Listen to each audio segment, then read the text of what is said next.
This week, we continue our replay series by dipping into and reclaiming the shadow. One of the scariest words in English, the shadow, is more than what you think it is. If you have a connotation of shadows being bad or evil, then this episode is definitely for you.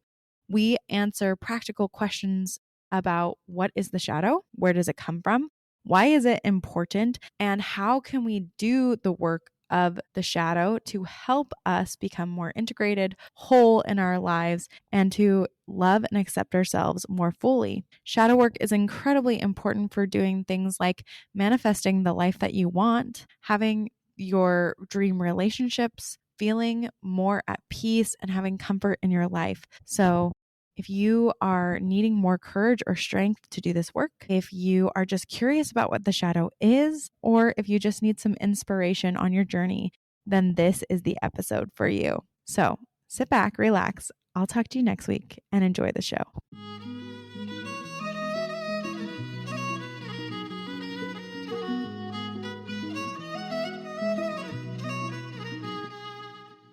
Welcome to the Feminine Alchemy Podcast, where we explore the truth about the feminine, the peaceful, the wild, and the visceral. I'm your host, J.N. Behringer, joined by my co-hosts, Julie Dean Richards and Kaylee Rose. Each week, we explore the deep mysteries of the feminine and help listeners apply them to their daily lives in a practical way. Join us to unlock the hidden wisdoms your soul has been waiting for.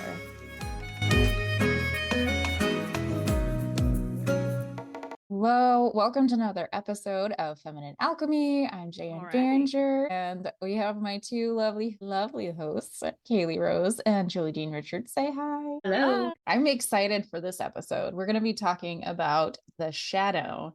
I know for a lot of people, it is not an exciting topic. It is something that is like, get me away from that. It sounds bad and evil and terrible. And I personally love it because it helps me love myself more. So I am really looking forward to this episode. So our first get to know you question is tell us a time when you did something sneaky and what happened and how do you feel about it today? I can start. I proposed this question because we were talking about the shadow. What is the shadow? And I think when people think about shadows, they think about doing things in the dark or sneaky things. So I decided to ask this question. And I'm going to go back to me as a teenager. I have a feeling lots of stories, people have lots of stories about being teenagers and doing something sneaky. And one night I agreed with my friends that I would go TPing with them. I will say this was not a one-time offense, I'll be honest, but I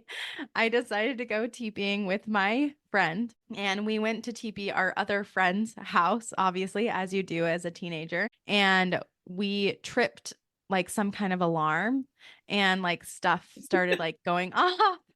So we ran across this field, We got out onto the street. We're walking onto the street. It's like 2 a.m. out. And all of a sudden we see a police car. And we freak out so much that we dive into the nearest bush next to us. And we all got like scratches. My friend Austin got all like scratched up. And he was like, "We're doing this again. Like, this is the worst idea." And I was like, "It was your idea," right? Like, it wasn't even my idea. This was your idea. And so then we had to like crawl across the next 2 fields to finally make it home to my house. So that is my sneaky story. And luckily, we never got caught. So there you go. Something out of a movie. It is a movie. A movie worthy, I guess. Thank you. Yeah, it was, I mean, to me, I do not feel like maybe I should feel bad about that, but I do feel like in some ways it was some good, clean fun. And we helped our friend, untoilet paper their house later. And yeah, so there you go. Maybe I'm not a very good girl for still feeling okay about that, but we had a good time and nobody got hurt. Haley, what's your sneaky story? I'm still laughing about Julie's story. So my story that I immediately thought of when Julie proposed this question was an instance of me unintentionally being sneaky. So in high school, one of my best friends worked at a local dollar store, and I was with another friend and we were gonna visit this friend at the dollar store, and it was kind of late at night, but we're like, well, the lights are on, there are people in there, like, let's just go in. But the door would not open, and it was one of those like automatic doors. And we're like, why can't we get in? What is going on? So we forced the door open, like just pulled it open and get inside. And we're like, hi, how's it going? And the friend working there was like, how did you get in? We're like, what are you talking about? She's like, the door was locked.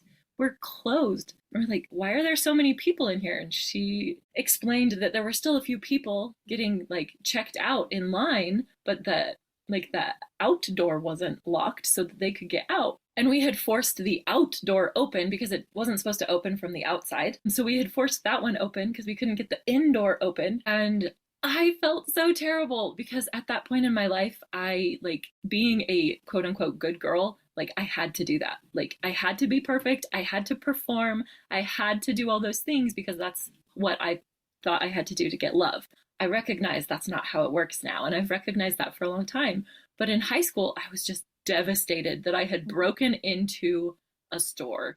Like, terrible. I broke into a store, like, was so hard on myself over this silly thing that was just a misunderstanding. But if you want a truly sneaky thing that I did, we once snuck into a movie theater with, you know, the tubes of cookie dough with those stuck up our sleeves and spoons so that we could like open them and eat them in the movie theater. It's like not a good idea. It starts melting. It gets all over the place. Like, don't do it.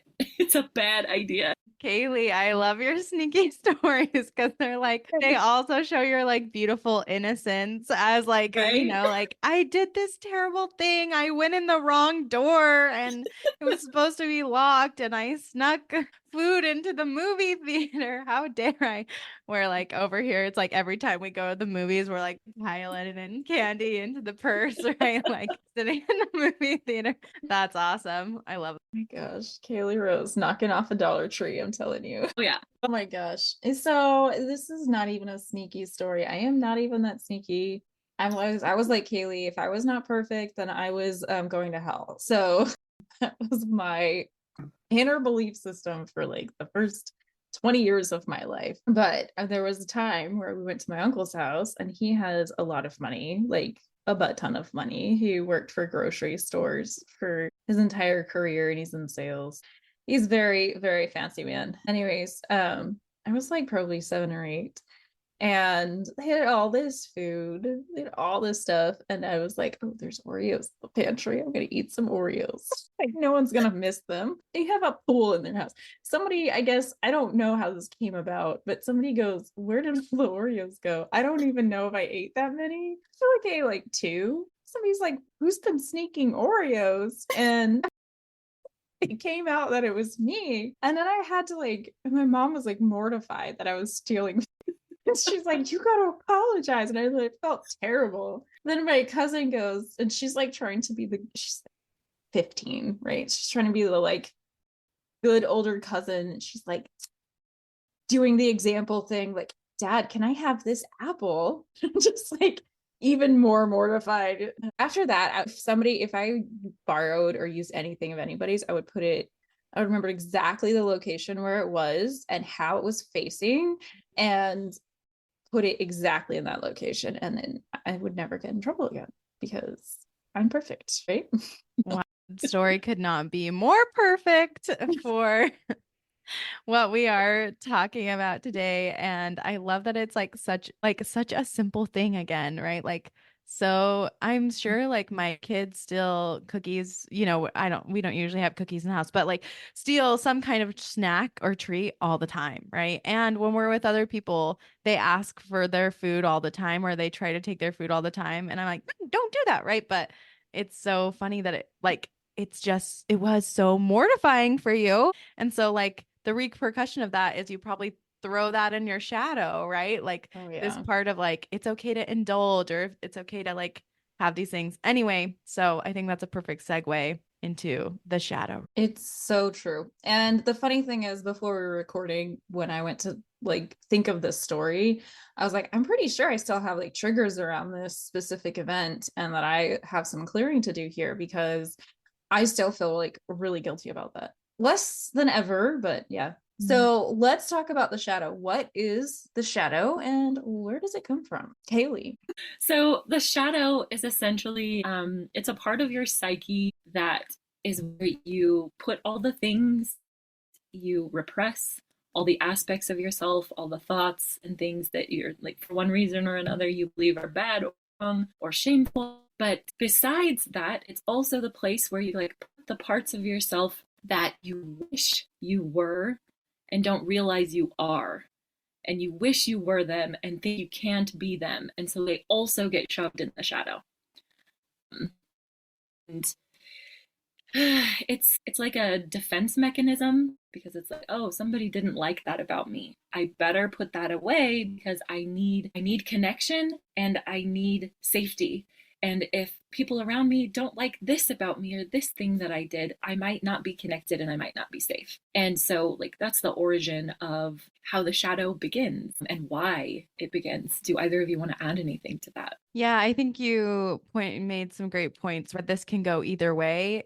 It can be those things kind of like in Jan's experience, right? Where I don't know what word you might associate with what happened to you or like what label, like they were calling you a thief. Maybe that's like the word, right? Like a thief or stealer or whatever. And when we have these experiences, especially as a child, where someone tells us something like, you're too loud, that can happen. Like you're too loud, or you're being dishonest, or you're too, whatever it is, all over the place, noisy, unfocused, then we look at that thing and we're mortified, just like Jan was, and we take that thing and we throw it into our shadow. We're like, I can never be like that, right? Like we have to repress that part of ourself, or we have to repress that thing. Like we can never be like it. And so then when we see it in other people, it can really trigger us. It can make us angry, or we do the overcorrective behavior, which is what Jan did. The overcorrective behavior of, I will know exactly where everything is. I will make sure that I know where these things I borrow are. I will be the best borrower ever. I'm going to be perfect.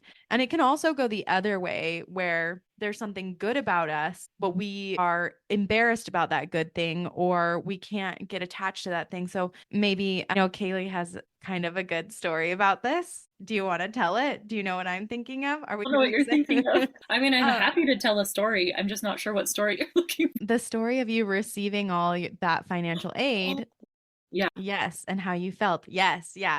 So you can have a good thing happen and then the repercussions. And let's just say like you got an A and no one else got an A. And so then everyone's like, oh, you're such a goody two shoes. Oh, you're so smart. La la la la la. And then you take that, you throw it into your shadow and you say, I better not be smart or else people won't like me. I'll get made fun of. And that's really what the shadow's composed of. Do you want to tell the story, Kaylee? It's such a good story. Yeah. Well, as you're talking about like being a person who the A in the class and like nobody else did, like I had a lot of experiences growing up where I threw off the curve, where like a teacher's like on the curve, and then I would like score basically a perfect score and everybody else would be further behind and then they'd be annoyed. And it didn't cause me to like dumb myself down necessarily, but it made it harder to show up socially. And part of this is that like when I was a senior in high school, basically I took the PSAT and some other tests and I got entered in this national competition, the National Merit Scholar something or other. And long story short, my scores were high enough and I wrote a really cool essay, if I do say so myself. And they were like, guess what? You're amazing. And then they told all these colleges that I was amazing. And I ended up receiving over $1 million worth of scholarships. I couldn't use them all. I had to pick which school, but like some of them were full rides. Some of them were full rides with like a travel stipend. Some of them it wasn't very much, but it was still something. And the school administration were so proud of me and wanted to like put me up on a pedestal. And so at an awards ceremony that was like mandatory, everybody had to go to, it was a school assembly. They made me stand up on the stage while they read every single one of my scholarships, what school it was from and what amount it was. And I was mortified. Absolutely. Like I'm feeling emotion kind of bubbling up in my body even now because it was like, no, don't put me on this pedestal. I want to be like everybody else, even though I want to be recognized, but I don't want to be publicly recognized. And so that and other experiences like that, I have a tendency to hide and a tendency to not want to show up and shine because I don't want to be treated like I'm up on this pedestal. I just want the connection. And there's this fear that if I am up on the pedestal and being recognized, that I won't receive the connection. So yeah, that's the story. I love this story. This is so iconic, I think, of a lot of things we put in the shadow. is don't shine too bright, because if I shine too bright, someone else will be jealous and then I'm not safe, or someone else will feel outshone and then I'll feel bad and then I'll feel like a bad person, and I don't want them to feel bad and I don't want it to be my fault that they feel bad, so I'm just not going to shine as bright as I could. These are like super common, so common shadow themes. Like if you don't know where to start with the shadow, those themes are like, just start there, right? If you've read the Big Leap by Gay Hendricks, there's like 3 or 4 main themes that he goes through that are really good places to start too, because it's usually like a sibling rivalry thing that is where some of those deeper wounds are. It's like you shone too bright and you outshone your sibling and now they feel bad, or your parents don't want you to, or they shone bright and it's not your job to shine bright or whatever. So this huge like jealousy, envy type of feeling shoves it into the shadow and keeps it there, because it's the shame that really keeps it there. So these are some really great examples. I think another one is when people say you're being disrespectful, because there's no quantifying measurement of respect. Everybody's sense of respectfulness is different. But to invoke respect as a thing that you're doing wrong, like this is disrespectful for you to, I don't know, pick this thing up. Like, how dare you? Well, I didn't think it was disrespectful. This person did it, but because you do now, or so and so does, or whatever. Okay, now I feel ashamed and embarrassed. I'm going to not do those things. And so shoving those things into the shadow is kind of how that happens. What are some other ways that things might come from? Because there's always a story, right? There's always a story we have to readdress. So what are some other common things where shadow comes from for you guys, or where you see it in your work? Yeah, I really wanted to talk about this one because I actually was just thinking about this and had some experience with it as I was trying to work through my personal shadow around beauty and looks. I had a friend who all through high school, it wasn't like we were best friends or anything, but we knew each other since kindergarten. And she was always like the beautiful friend, right? Like picturesque, blonde hair, blue eye, skinny, cute. And she was also nice. She was also kind, and she was popular. She was all the things. And it ended up that she ended up being pregnant in high school. And it was like our senior year or junior year. I can't remember. But she ended up getting pregnant in high school. And I remember everyone being like so surprised, because it was like, oh my gosh, not this girl. No way. Like, no way that this would happen to this girl. Well, I realized that I have had all these experiences, and hers is one of them, that like bad things happen to pretty girls who are being good, or even if you're good or kind or whatever, but particularly being beautiful. And so this can happen not only when we have shame for ourselves, but we feel shame for someone else, or we watch someone else get shamed, right? Like when you watch someone and honestly, I don't know if people were mean to her. I was never mean to her. You only heard the whispers, but it's not like people don't feel the whispers. Like, when people are whispering about you, you feel the judgment. And I think for herself, obviously, she was probably dealing with this huge thing. And at that time, I tried to be like really kind to her, but we weren't really running in the same circles. We're old friends, not like as good of friends. And so I didn't really know what to do to like be helpful to her, but just watching the whispering and watching the reaction and seeing all these consequences. She couldn't do this. She couldn't graduate with all the rest of us. She did graduate, but she didn't walk with us. She didn't do all the other things with us. And so that had a permanent impact on me. And I realized there is a part of me, even though every woman, I don't care what woman you are, I do not care. I don't care what you say out loud. Every woman wants to be beautiful. Every single woman wants to be beautiful. Everyone. So, of course, there is this part of me that really wants to be beautiful and looked at like I am beautiful. But I realize part of the reason I don't want to be beautiful and therefore retain things like weight or retain things like doing certain things in my face, whatever, is because I'm so scared, because bad things happen to pretty girls, right? And she's not the only example, but I just thought that was one good example. Bad things happen to pretty girls. And that can be something we really hide in our shadow.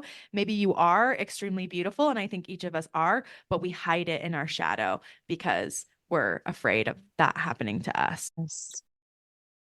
Yeah, I relate a lot to what you just said because, like, in my own work with other people, I've seen a lot of shadow elements when it comes to our bodies, our appearances, what we want to look like, what we don't want to look like, our pleasure, how we interact with our own bodies. And I can remember I grew up, like, physically grew up really fast. I looked a lot older than I was as like a preteen. And I remember being hit on by adult men and being scared and mortified, and then being afraid of looking too womanly, too curvy, too adult. And then that was compounded by, like, if I would dance, I would get touched by people that I didn't want touching me. And it just fed this. We got to shove sexuality in the shadow. We've got to shove looking too good, too attractive. It's got to get shoved right in that shadow out of fear. But at the same time, when we shove stuff in our shadow, yeah, then we can't really shine. We can't be ourselves fully. And there are ways to bring those things back out of the shadow and integrate them so that we can be more whole. I might be jumping the gun a little bit saying that. I don't know if we're quite there in the podcast, but that is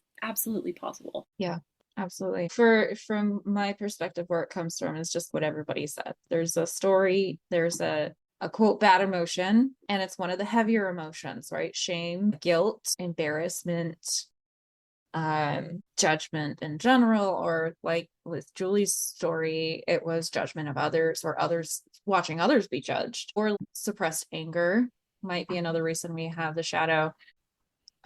Envy and jealousy are different, but that's a conversation for another day.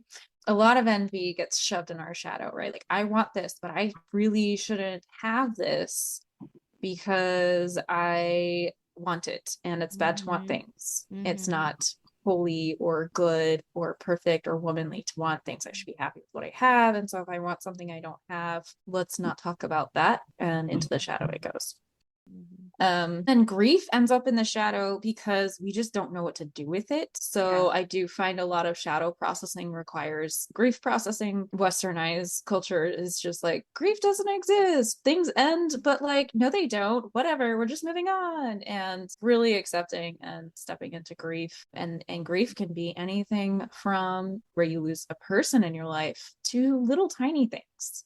I had to process grief around a little boy breaking my pencil when I was 5, and I held that for 20 years. It made a big impact on my body and my health when I released that little seemingly tiny grief that, you know, I shouldn't be having a problem with, but it was in my shadow.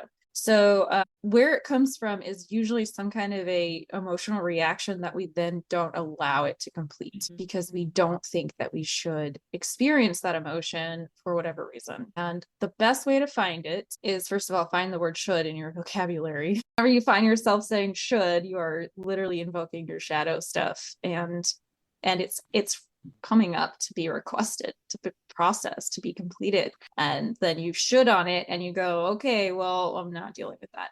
But it is a request. So the more should you say in your general vernacular, the more you're going to have some shadow stuff that you're going to find. And so just be present with that.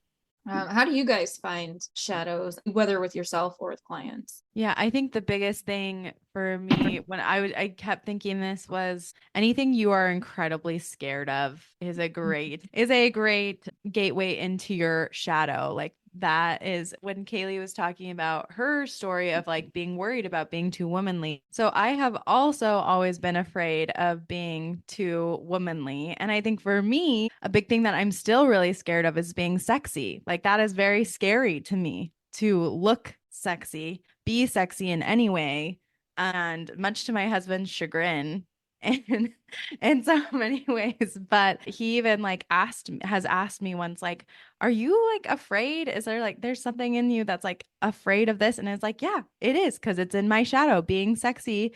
And I think for me, a lot of it is being sexy, not only about like the being bad, it's more about the being hurt, getting hurt, or like something bad happening to you if you look sexy. Yeah, 100%.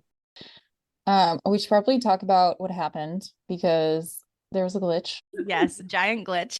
And in the middle of that glitch, to everybody who's listening, they're probably like, that was a weird like double take. But in the middle of that glitch, a lot happened. And let's talk about that. So basically, while Julie was expressing her, or about to express her fear of being sexy. Her whole internet cut out. Right. And so sometimes we can find these things by these strange anomalies that happen. And the shadow sometimes does more than just mess with our subconscious and like redirect us when we're sometimes like we manifest really weird stuff and stuff that's like not in alignment, but also like really messing with us. And it's just where we're showing up. Like this part of us is showing up for us to say, oh, let's screw with you a little bit so that you can start to see what's not working. And it's not about the thing that's not working, right? It's not about Julie's internet.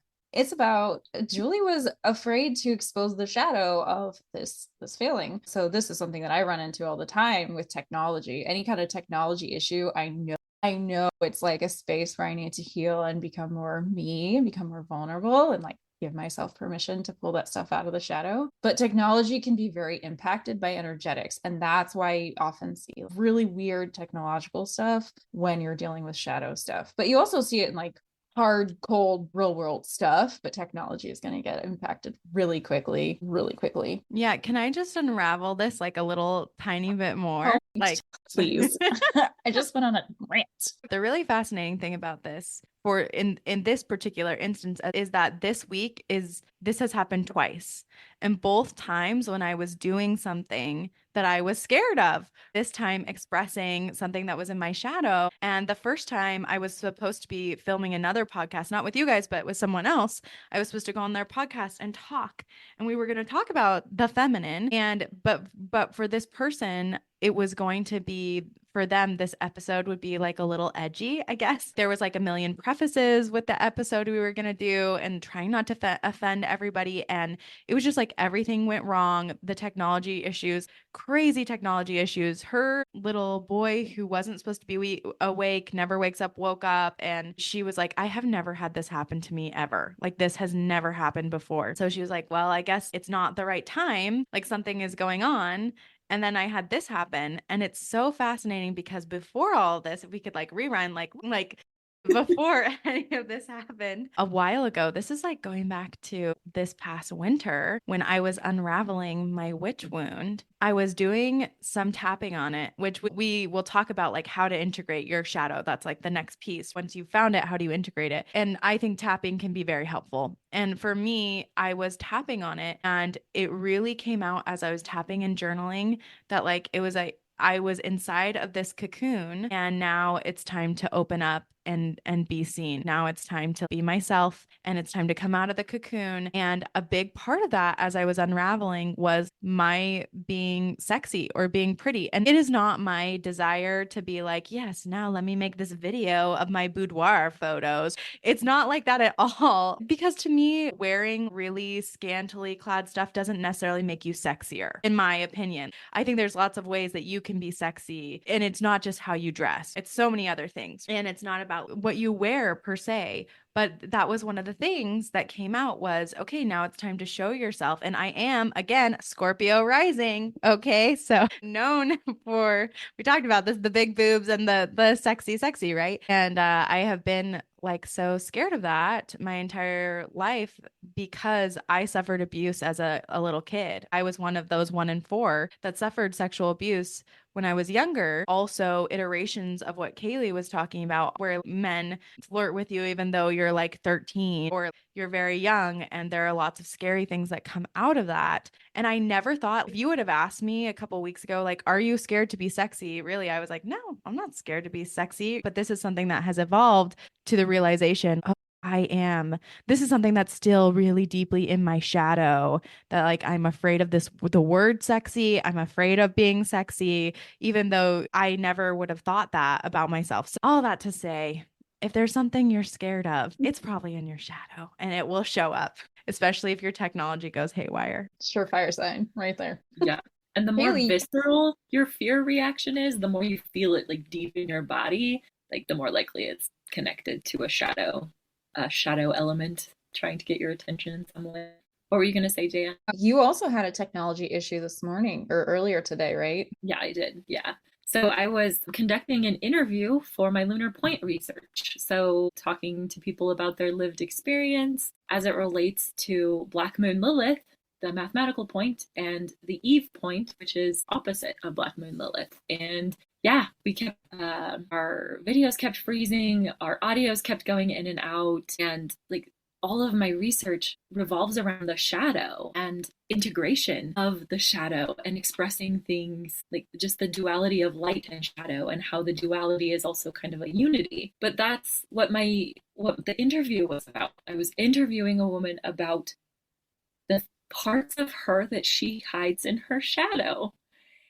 It's like, this is heavy stuff. And I prefaced it and created a safe space for her. But it also required me to deal with some of my own shadow stuff of worrying about doing it wrong. What if I mess up my research? What if this? What if that? What if I make her uncomfortable? So it was really interesting to have these technology issues. And we did manage to get it worked out. We were able to finish the interview. But during the process of the interview, the person I was interviewing had some realizations about some things deep in her shadow. Like we talked about the things she was already aware of, but there was stuff even deeper that she was like, oh, that's there too. Wow. Wow. I had no idea, but you're right. It's right there. So it's very potent work, shadow work. I would say, like some people call shadow work the ultimate light work. It's becoming more whole. There's nothing evil about it. There's nothing evil about shadow work. It's all about shining the light of compassion on the darkest parts of ourselves and recognizing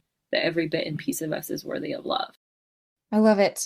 So why do we need to integrate the shadow? Why does this matter? What do we care about this? What is the benefits of this? So the more we have in our shadow, the more fragmented we are as a person. And when things are in our shadow, as Julie has said several times in various podcasts of ours, episodes of ours, when something's in the shadow, it will come out as a distortion of itself because you can't really bury any of it. Not truly. It's still there. No matter how deeply you bury your emotions, your body's going to bear the burden of that. No matter how deeply you bury bits and pieces of your psyche that you think are unacceptable, like they're still there. They're still there. There's no getting rid of them. There's no destroying them. They're there. But if you can look at them with compassion, or at the very least with neutrality, instead of judgment and resentment or fear, you can start to bring the gifts of that energy, because everything that we don't like has a hidden gift in it. You can bring those gifts into yourself. And even if some of the things you bring into yourself from your shadow are still things that you're like, I don't know if I love that about myself, you have more power when you're more whole, when you're not running energy like far, far away from you, figuratively, where all of you, every bit of you, all of your energy is able to focus on what you're trying to create in your life. You become less of a victim when you're more whole. You become more of a creator when you're more whole. And you can co-create with other people and with your higher power better if you're more whole. And so for me, shadow work is all about recognizing the full extent of my humanity and the full extent of what's divine in me, and learning to love all of it, even if some parts of it are hard to learn to love. I'm going to get super practical with this because you covered a lot of beautiful emotional aspects and vulnerability aspects. But honestly, if you're yo-yo dieting, this is where it's coming from. Yes. If you are having a yo-yo budgeting, right, back and forth or in and out of debt issues, it comes from the shadow. If you have any kind of an addiction whatsoever, it comes from the shadow. If you always say the wrong thing to people, you're psychically mean to them by accident, it comes from the shadow. And you probably have a lot of unhealed Pisces in your chart. So working with the shadow is more than just, yeah, I feel peace and love and whatever. It's also, I don't do jerky things anymore by accident. I can stick to eating good things for my body and keeping and maintaining myself and honoring my body as you know what it needs, instead of eating foods that I then feel guilty about and I didn't really want to eat anyways. Like, why do I do that? You know, so sort of those kinds of things. And it's not about shaming those activities. Like, I don't care if you do that or not. I still love you, whoever you are. But if you want to stop doing that, look at the shadow. So that's my diatribe on that. Julie, what are your thoughts? Why does it matter? I did want to touch on this one point. I love the practicality and I love the beauty. I love the emotional beauty that Kaylee brought and the practicality that you brought. I think one thing I wanted to touch on was just this idea of victim consciousness. I think people get really triggered. We get really, really, really, really triggered when we hear, "Hi, you are the creator of your life, and your life may be a mirror reflecting yourself back to you. And if your life is sucky, you might have something to do with that. Your subconscious, yourself, you might have something to do with that. And I don't want to, as someone who's been through abuse, I don't want to make anyone feel like if they're in an abusive or a bad situation that it's your fault. It's your fault someone else is abusing you. That's not the point. That's not what we're trying to say. But what we are trying to say is that you are a true creator of your life, and that doing this kind of work and digging down will have consequences in the physical sphere. In these practical things, like Jan talked about, exactly what Kaylee was talking about, being a co creator with the divine, being able to show up more whole for everybody and for yourself is part of that. And doing this work can be helpful. I know several women who doing this work was instrumental for them getting out of a bad or abusive relationship. For me, it's instrumental in helping myself understand what happened and making myself whole again. So it's not about blaming yourself. I just want to make the point, we're not here trying to make you blame yourself or shame yourself. That's the whole point. Like, if you're taking it that way and you are feeling like we're trying to shame you or blame you, okay, there's some shadow work to be done there. That is the essence of the shadow. We are not trying to shame you. We're not trying to blame you. All we are trying to do is give you tools to help. And once you start doing this work, you can fall in love with this work, and it's no longer shameful. It's no longer hurtful. When you bring stuff out into the light, it's not as scary as it seems. When you do this work, it's not. And I know it can feel painful when you first start, because it is scary and it is painful when you first start looking at, okay, what am I hiding from myself? But I promise that if, as you do, you will become a whole person and more of a whole, your whole self, your authentic self, and you're going to feel better. It will not be as scary as you think that it is. So please don't shame yourself. Please don't blame yourself. Just like start looking at what's hidden and that's the whole point. Like, have compassion for yourself, right? Like, have compassion. That is exactly what we're trying to say, is like, have compassion, love yourself enough to examine your shadow. Yeah, yeah. After at the beginning, you're absolutely right. It's scary, and you're like, oh my gosh, no, not this one thing that is like the worst thing I've ever done. And I'm the terriblest person ever. And I have to look at that. Like, that sounds awful. But now it's more of like, oh, I'm triggered. What can I go and clear from that? Because I've seen like intense, powerful gifts that I have been able to receive from doing the shadow work. And everyone deserves that. And that's what I really want everyone to believe. Yeah. Thank you for that important note too, because in the beginning it feels really scary, and it can feel like, I always like to compare it to when your foot falls asleep and it wakes up and it's like really painful, and you're like, oh my gosh, this is the worst pain of my life and I'm going to feel like this forever. And then it goes away because it's finally like integrated, and it's like, oh no, this is just my foot. And so once you start doing this work, sometimes those things are going to feel like that and you might get a little overstimulated, but I promise you it's not forever. Okay, so let's talk about the big how, because I'm sure at this point people are like, okay, that sounds great and all, but what am I doing? Can we start out with a few things that can help calm the nervous system so it's easier to do shadow work? So I love I love somatics. I love working with the body. And so one of the things that I love to share with people that's so, so powerful for regulating the nervous system and making it so that, like, anything you're doing, putting shadow work, doesn't become too much too fast, is something called the physiological sigh. And it's really easy to do, so easy to do, but it just completely changes your whole physiology. And so you breathe in a full breath through your nose, and then you hold it briefly, and then you breathe in through your nose a little bit more, just squeak in whatever more you can get in, and then hold it briefly. And then you exhale through your mouth. And it can be noisy, or it doesn't have to be, but sometimes it's helpful for it to be just kind of like let it all out. And so Are you gonna do that right now? I was just going to say, let's do it all together. Yeah.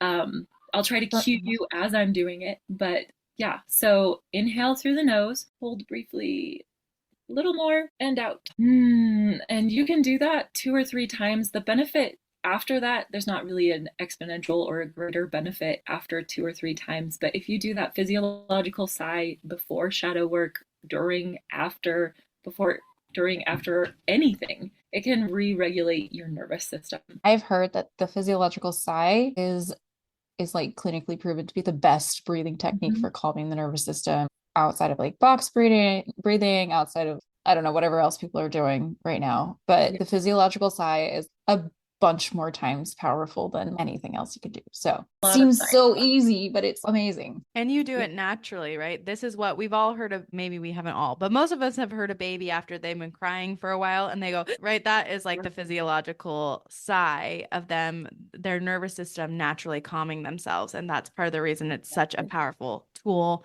and why it's called the physiological sigh, because it's natural for us. Yes. And another thing that's easy to do is just hugging yourself and squeezing gently down your arms and then back up your arms. And I know people who are listening and not watching may not be able to catch this, but you're using your hands to just almost like gently massage, gently squeeze your arms. And it is amazing how quickly it can help you feel more regulated. And so going into shadow work, having a few tools like that, because there is a good chance at some point it will feel like, oh my gosh, I cannot handle this.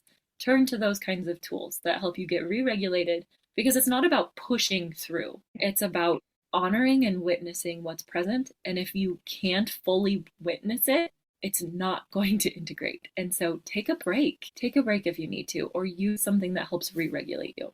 Okay, there's my quick 2 somatic practices. Can I add? I'm going to add just 2 more really easy ones. And these, because like I love what you did, Kaylee, because they're so accessible to everyone. Everyone can breathe. Everyone can hug themselves, right? The other thing that the 2 more things people can do that everyone can do is hum. Humming really regulates your nervous system. Humming and rocking side to side or rocking back and forth. Those really calm your nervous system really quickly. It's why mothers automatically, like every human knows that, right? Like we all know it naturally. That's why we rock a baby. That's why we hum to the baby. And these sounds really are like that humming, same kind of thing that we're doing to calm ourselves. So I just wanted to add those 2. I love that. I used to I still do it, hum into my kids' heads. And it helps. Okay, so let's talk about how to do it. So the first thing you have to do is find a trigger, right? Find a thing. The thing that is bothering you is going to be an excellent roadmap, just like Julie created this map of how do I map this witch wound? You can map any shadow work. It doesn't have to be witch wound related, but you're going to find a lot of stuff in there anyways. But just kind of go, what is this thing that's bothering me? And then ask yourself, why is it bothering me? And what emotions am I having? And name the emotions. Emotion wheels can be supremely helpful with this, because a lot of times we don't realize what emotion we're feeling, or we can't name the emotion. And so we just go default to the inside out 5, right? Or the others, but which are actually the 5 emotions, the 5 main emotions in traditional Chinese medicine, strangely enough. So it's a great place to start, but sometimes we're feeling something that's a little more nuanced, and that's where a good emotion wheel can come in. I do find that finding like the exact label for the emotion or the word is so helpful for me. Like when I'm looking, and the way that like To Be Magnetic does this is in many ways is you find your shadow word, and it's usually a word that describes you. It can be the emotion too. I guess this is step 3. Step 2, find the emotion, right? And finding that emotion can be so cathartic, at least for me, finding the exact thing that I'm feeling, because sometimes it's not anger, right? It's frustration, which is a little more nuanced, or like sometimes it's not exactly fear. It's deeper than that. It's terror, whatever that emotion happens to be. And then the third thing would be, right, what word is it? What word or set of words? And you'll often find there's like a sentence or there's like a word for you that is very, very triggering, right? And we've talked about these, like maybe a word is lazy, right? Like that word's so triggering to you. Oh, you're lazy. For me, it was like irresponsible, or I had this like whole thing about I'm too irresponsible to be successful, or to handle success. So finding that right kind of word combination can be really helpful to you in understanding what is that trigger word for me. And then what would you say is the 4th step, Jan? A lot of times, then we identify the story of where is that emotion coming from? What was the first time that I felt that? not the last time. Because a lot of times what happens is there's an initial event that creates this, that shoves it in the shadow. And then every time we experience something like it, we're re-triggering that shadow. And so we don't want to be like, oh, well, it happened yesterday, because that's probably not the original event unless something traumatic happened yesterday, which for some people that could be true.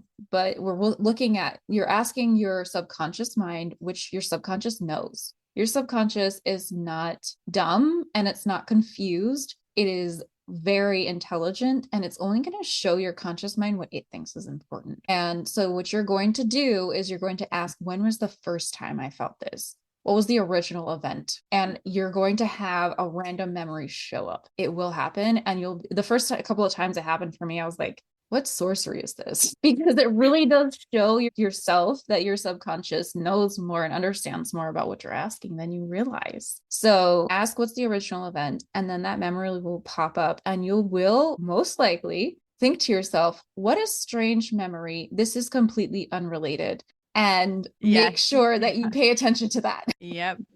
It always feels like nothing. And especially when it feels like it's a nothing memory, or like, oh, it's so small, or like this couldn't be related. No, it is related. It's part of that thing. And if you're having trouble, because the first time you do this, if you're not in touch with your emotions, if you've never done this before, yeah, it can take longer to get that memory back. It can take a longer. Asking yourself, your subconscious, this right before you fall asleep or right when you wake up can be really helpful. Asking it while you're journaling, asking it while you're in a meditative state, or listening to a meditation can be really, really helpful for finding that memory. And if you can't find it, right, you can also sometimes ask, like, is there an age range? Like, what's it related to? Get some kind of peripheral knowledge that might be enough to kind of just to let it go. Feel satisfying, I guess. Yeah, exactly. Or is there a person that this is related to, or who was an important figure in my life during this time where I need to go looking?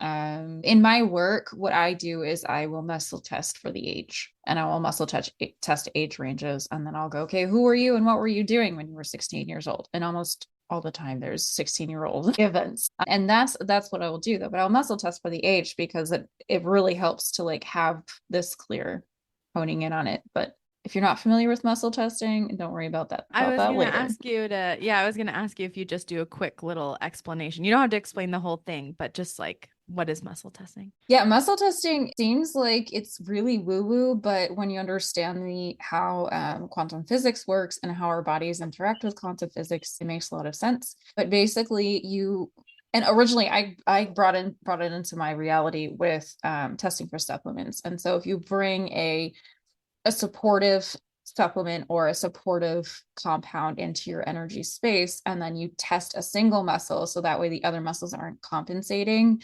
then if it's strong, it will literally, like, usually they do it with the arm, they will push it down, and then it'll be like, why is my muscle weak? Okay, this is weird. And then it'll be strong for something else. You can do this with words. So the most common one is like, say your name, and they say, I am Jayan, and it should be strong. And then you say, I am Kermit the Frog, and it's weak. But yeah, so that's the basic premise around muscle testing. It just works because we're all energy, and our body is actually wiser than we realize. And it's because it's able to read the quantum physics energetics of the thing, which is awesome and wild. But we can talk a lot about that later. But that's what I do. Some people would use like a pendulum or use their like intuitive sense. Those would be another way to get more clear on the age range or the time frame that we're looking at for the original event. So we've got these steps of identification, finding a word for finding an emotion, finding a word, finding that memory, and then what, Kaylee? This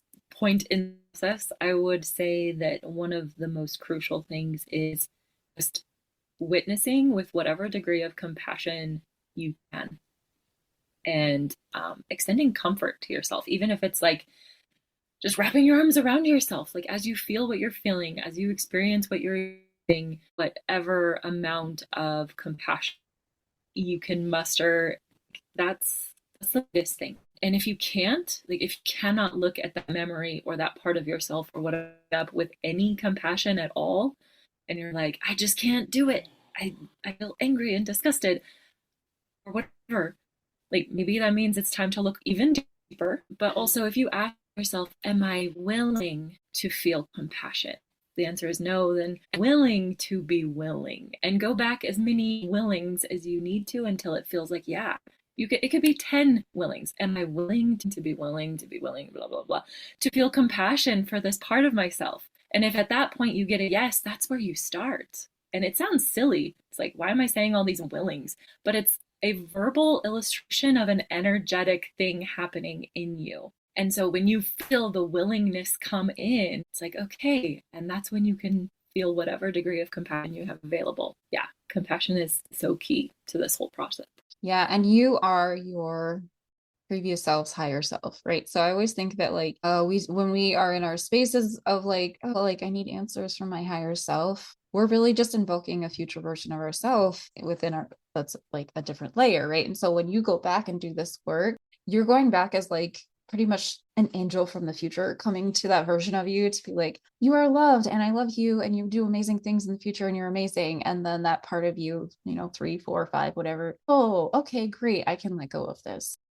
Yeah, I think that process, both of like speaking to yourself and saying, I'm willing to have compassion for myself, I am having compassion, can be really helpful, that verbal process, but also that process of actually going back and imagining yourself at that age, imagining yourself being that person and holding that person, loving that person and saying like, I love, whatever you need to say. I love you. I have compassion for you. I still love you no matter what. I accept you no matter what is really, really big. And really just imagine it over and over again as much as you can. Journal. If you can't imagine things, write it out like a story, right? Like write it as a story. Like I'm going back to myself. This is what myself looks like. This is how I feel. So journal that out if you need help. And then I would say also outing the shadow can be very helpful. So like saying I'm scared, right? Like me saying I'm scared to be sexy is me outing the shadow and it's helping me integrate that into myself until it's not true. Like the irresponsibility thing, I don't feel that anymore. Like when I say it, I used to get triggered and now I'm like,